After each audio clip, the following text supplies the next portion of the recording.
ငွေ9သိန်းရှိရင်ဖုန်းဝယ်ရောင်းလုပ်ပါဆိုတဲ့ခေါင်းစဉ်အောက်ကဒီနေ့ဗီဒီယိုလေးကတော့အပိုင်း9ပဲဖြစ်ပါတယ်ဒီဗီဒီယိုမှာကျွန်တော်ရဲ့ညီကိုတွေ iPhone တွေကိုကိုပြန်ရောင်းဖို့ဝယ်တဲ့အခါမှာ original မှန်ဟုတ်မဟုတ်ဘယ်လိုမျိုးစစ်ဆေးရမလဲဆိုတာလေးကိုအသေးစိတ် tutorial ဗီဒီယိုလေးလုပ်ပြပေးသွားမှာပဲဖြစ်ပါတယ် Okay ကဲသူပြောမနေတော့ပါနဲ့ကျွန်တော်တို့ရဲ့ tutorial ဗီဒီယိုလေးကိုစလိုက်ရအောင်ကဲဟုတ်ပြီကျွန်တော်တို့ကကနဦးမှန်ပိုင်းကိုမစစ်ဆေးခင်မှာသိထားမယ် knowledge လေးတွေရှိတယ်။ဘာလေးလဲဆိုတော့ iPhone မှာပါဝင်တဲ့ True Tone ရဲ့ message အကြောင်းအရာကိုကျွန်တော်အသေးစိတ်လေးပြောပြပေးမယ်။ True Tone ဆိုတာဘာလဲဆိုရင် True Tone ဆိုတာ Android လို့ပြောရရင်เนาะ auto brightness system တစ်ခုပဲဖြစ်ပါတယ်เนาะ True Tone ကဘယ်ကစပါလဲဆိုတော့ဒါမျိုး6 plus တို့7 plus တို့7 CD 6 CD မှာမပါဘူး။ကနန်း8ကနေစပါတယ်။ကနန်း8ဆိုတာဒီကောင်လေးပေါ့เนาะဒီကောင်လေးကနေစပါတယ်True Tone ရဲ့အလုပ်လုပ်ပုံကကျွန်တော်နေရောင်တွေကိုတွားကြည့်လိုက်မယ်ဆိုရင်အပြာရောင်တန်းလေးပြေးလာတယ်အပြာရောင်လေးဖြစ်လာတယ်ပေါ့မှန်ကအမှောင်တွေကိုတွားသုံးမယ်ဆိုတော့နည်းနည်းလေးဝါလာတယ်ပေါ့နော်ဘာကြောင့်လို့လုပ်တာလဲဆိုရင်ကျွန်တော်တို့မျက်လုံးကိုထိခိုက်မဲ့ system တွေနေရောင်ထဲမှာမမြင်ရတဲ့အရာတွေကိုသူကbrightness auto light လုပ်ပေးတာပေါ့ချိန်ညှိပေးတဲ့စနစ်ပေါ့ဒါက2019 2020ဝန်းကျင်လောက်ကဆိုရင်ဒါပါမှပဲ all man ဆိုပြီးကျွန်တော်တို့ကခွဲခဲ့ကြတာပေါ့နော်အခုဟာတိုးတက်လာတဲ့နည်းပညာခေတ်မှာဆိုရင်ကျွန်တော်အခုပြထားတဲ့ set လေးတွေ coin လီလို့အဲ့လိုမျိုး set တွေဆိုလို့ရှိရင် True Tone ပြန်ရေးလို့ရတယ်လဲပြီးသားမှန်ကို original မှန်ကွဲလို့ပြန်လဲမယ်ဆို True Tone ပြန်ရေးလို့ရတယ်အဲ့အတွက်ကြောင့်မလို့ကျွန်တော်တို့ကမှန်ဆဲလို့ရှိရင်အဲ့တစ်ချက်နဲ့တည်းမပြည့်စုံတော့ဘူးပြီးရင်နောက်ထပ် message ပါတဲ့ဖုန်းတွေမှာဝယ်တဲ့မဝယ်တဲ့ဖုန်းတွေလည်းရှိတယ်နော် message ပါတဲ့ဖုန်းတွေမှာကိုဈေးတင်တော့ဗျာဘယ်ဟာမှဆိုကျွန်တော်ကတော့ try နေဘာလို့လဲဆိုတော့ကျွန်တော်ရဲ့ market ကကြတော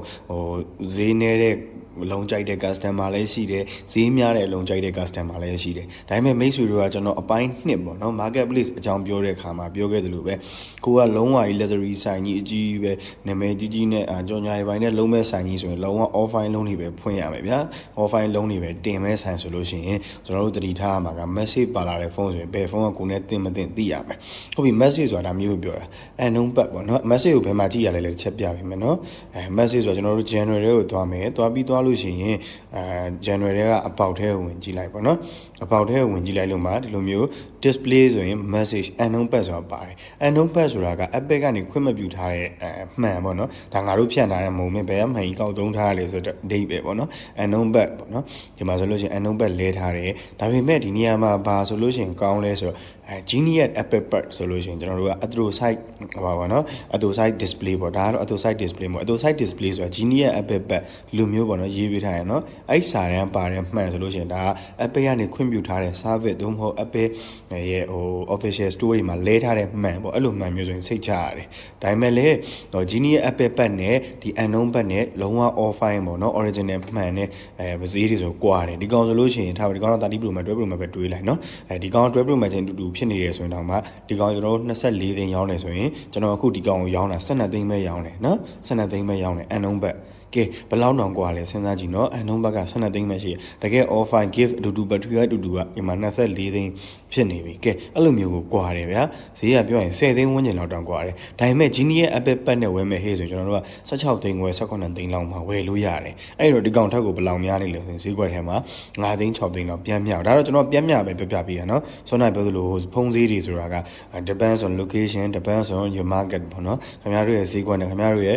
မြို့နယ် location နဲ့လည်းဆိုင်သေးရနော်ဒါကတော့ကျွန်တော်ကတော့ပြန်မြယူရတွက်ပြပေးလိုက်တာနော်ကဲဟုတ်ပြီအဲ့လိုမျိုးဆိုရင်ကျွန်တော်တို့ကအရေးကြီးတယ်အဲ့တော့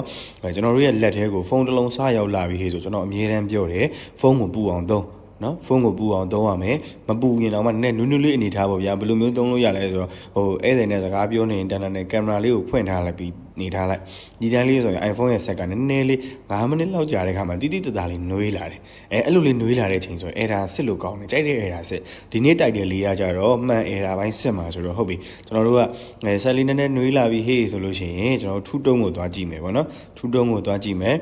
ဒီမှာထူးတုံးမပါဘူးအဲ့တစ်ချက်လေးနဲ့မိတ်ဆွေပြောလို့ရအခုမှန်လဲထားသေးလားဥမာမှန်လဲရတော့မှဘယ်နှချိန်လဲထားသေးလဲခင်ဗျာဒါပြောလို့ရတယ်ပေါ့နော်ပြီးရင်စောနာပြောသလို January တဲကဒီ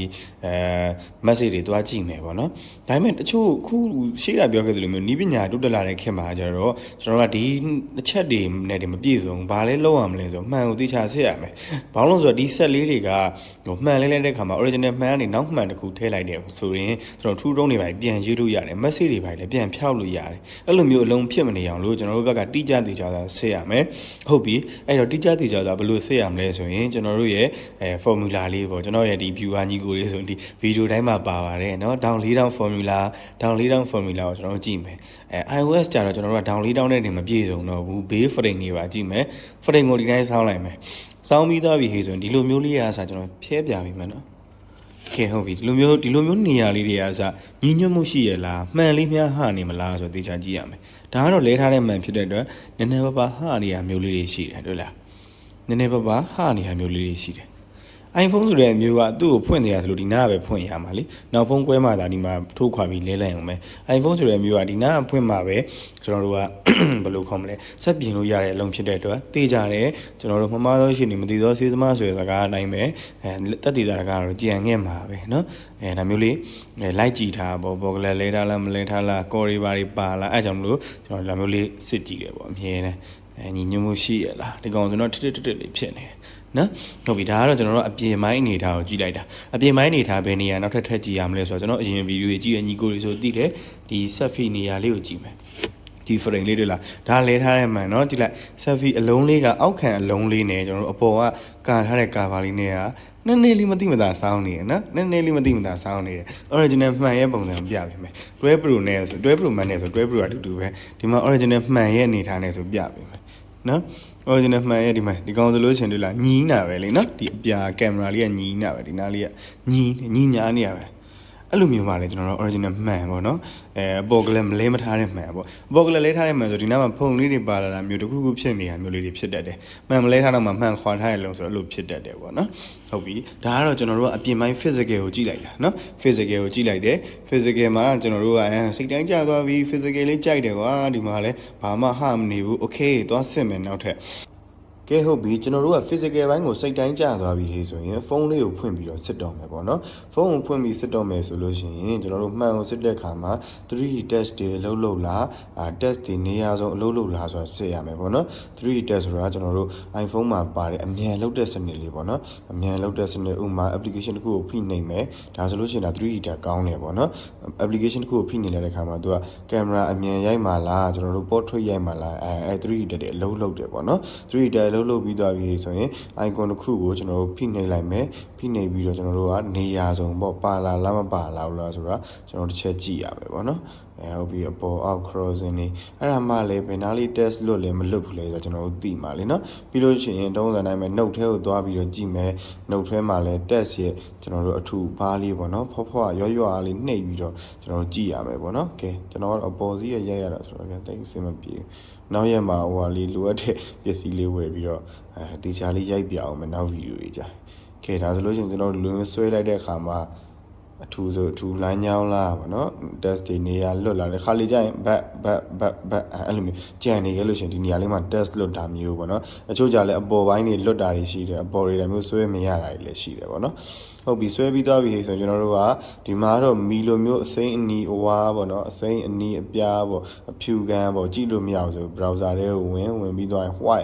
white ရိုက်လိုက်မှန်အဖြူကန်းမှာကြည့်မယ်ပြီးရင် green ဆို green ရိုက်လိုက်ကရင်မှာကြည့်မယ်။ဘာကြောင့်မလို့ကြည့်ခိုင်းတာလဲဆိုတော့ကျွန်တော်ပြပေးမယ်။ကျွန်တော်တို့ဟာဒီ model ဒီမှာတော့ပါဖို့ခဲတယ်ဗျ။ဒါဆိုရင်12 Pro original မှန်လေးပေါ့နော်။12တို့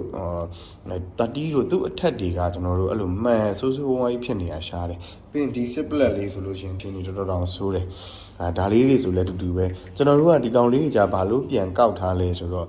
့လာရောက်တဲ့လူကလည်းအသုံးမလိုတော့ဘူးဗျာဒါပေမဲ့လည်းအလုံးလေးကမှန်ဒီလိုမျိုးလင်းပေါက်တာပါတာတခြားလူကကျွန်တော်တောင်းကန်းနဲ့ရောင်းလိုက်မယ်ဆိုရင်ကိုလည်းမြက်တယ်အခက်အခဲတဲ့စုံတွေကရှိလို့ဖုန်းကိုလိုအပ်လို့ပြန်သုံးမဲ့သူလည်းသုံးရတယ်ဆိုတော့အနေထားရကျွန်တော်တို့ဝယ်လိုက်တယ်ပေါ့နော်ဒါကတော့ဟိုဆိုင်ကြီးတွေမှာဒါမျိုးလုံးနေမရှိဘူးပေါ့ဗျာကဲဟုတ်ပြီဒီကောင်မှじゃဘာတွေဆိုးဝါးဖြစ်နေလဲဆိုတွေ့လာမယ်ဆိုဒီလုံးမျိုးဆိုရင်ရေဝင်ထားတဲ့လုံးသို့မဟုတ်ဒီကောင်ဆိုလို့ရှိရင်ဒါအကြောင်းအရာမျိုးကြောင့်ပေါ့နော်ဒါ test နဲ့ LCD ကတ်တုံးက error ဖြစ်တာမျိုးပေါ့အကြောင်းအရာမျိုးကြောင့်LCD အလင်းပေါက်တွေပါလာတာပေါ့နော်ဒီကောင်မျိုးတွေဒါနော်ဒီကောင်မျိုးဆိုရင်ဒါဒီလိုဆိုးဝါးကြီးမပါရင်မဲ့အလင်းပေါက်တိတိလေးတွေပါလာမလားမပါလာဘူးလားဆိုတော့ဒီလိုမျိုးထိတ်ကနေစားပြီးတော့ပြူပြပြီးဒါမျိုးကြည့်သွားမယ်နော်ထိတ်ကနေစားပြီးကြည့်သွားမယ်အဲ့လိုတင်ကြည့်ရမှာမဟုတ်ဘူးကျွန်တော်တို့ကြည့်တဲ့အခါဘေးကနေလည်းကြည့်ရမယ်ဘေးတိုက်လည်းကြည့်ပဲဘေးတိုက်ကိုဒီ frame ညားတွေကနေလင်းရောင်ပြန်ထွက်မှုတေချာတက်ရွက်ရှိမရှိဒီကောင်ဆိုကြည့်လိုက်နော်ဒီကောင်ဆိုလို့ရှိရင်ဒီကြားတဲ့နေရာမှာလင်းလေးပြန်နေတယ်အဲ့လိုမျိုးတွေရှိမရှိ model မြင့်ကြီးတွေကြီးတဲ့နေရာမှာတေချာကြည့်ယူဆိုင်ရမယ်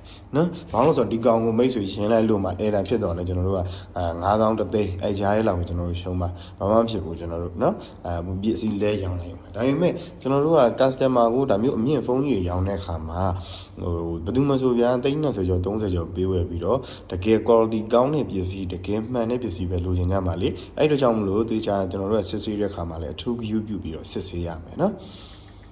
ဟုတ်ပြီအဲ့ဒါဆိုလို့ရှိရင်ကျွန်တော်တို့ပြန်သွားလိုက်အောင်တိုက်တယ်လေးတိုင်မယ်အကုန်လုံးစစ်ပြီးသွားပြီဟေးဆိုလို့ကျွန်တော်တို့ကဘာလုပ်ရမလဲဆိုတော့ရုပ်ထွက်ကိုကြည့်ရမယ်ထိတ်ကပြောခဲ့သလိုဆက်ပူအောင်သုံးရမယ်ရုပ်ထွက်ကိုဘယ်လိုကြည့်ရမလဲဆိုတော့ကျွန်တော်ရင်ကပြောခဲ့သလိုပဲဖုန်းတွေရဲ့မှန်အကြောင်းသိထားမယ်ဘယ်ဖုန်းကဘာမှန်လဲရုပ်ထွက်နဲ့ပတ်သက်ပြီးပြစရာတစ်လုံးရှိတယ်နော်ရုပ်ထွက်ဆိုဒီကောင်လေး X ရဲ့မှန်ကအရန်လှတယ်ဒါပေမဲ့ဒီကောင်ဆိုလို့ရှိရင်ဖူးဖူးကြီးဖြစ်နေကြည့်လိုက်ရုပ်စွာဆိုတူတဲ့မှန်တွေပြပေးမယ်ထားပါတော့အဲ့ဆိုလို့ရှိရင်တွဲမှန်နဲ့တိတ်မကွာဘူးပေါ့ဗျာကွာလဲဟို big တွေ next တွေနည်းနည်းပါပဲကွာစိုးဖတ်နေတဲ့ဒီ iPhone ရဲ့မှန်ကအမြဲတမ်း iPhone ရဲ့အမြဲတမ်းဆူလေးဗျာ resolution အရန်ကောင်းတယ်ဗျာဒါပေမဲ့ဒီကောင်မှာကျတော့ဖူးဖူးကြီးဖြစ်နေတယ်ကြည့်လိုက်ရုပ်ထွက်ဖူးဖူးကြီးဖြစ်နေရုပ်ထွက်ဖူးဖူးကြီးကဘယ်နေရာမှာတိနိုင်လဲဆိုတော့ကျွန်တော်တို့အလင်းရောင်လုံးဝချပလိုက်တဲ့နေရာမျိုးတွေမှာလည်းတိတာတယ်နေရောင်ထဲမှာတုံးတဲ့ခါတွေမှာလည်းတိတာတယ်ဒါဆိုကျွန်တော်အလင်းရောင်ချပလိုက်ပြီနော်နေရောင်ထဲမှာတုံးလို့ရှိရင်ဟိုလုံးဝကြီးမမြင်ရတာမျိုးတွေဖြစ်နိုင်တယ်ပြီးလို့ရှိရင်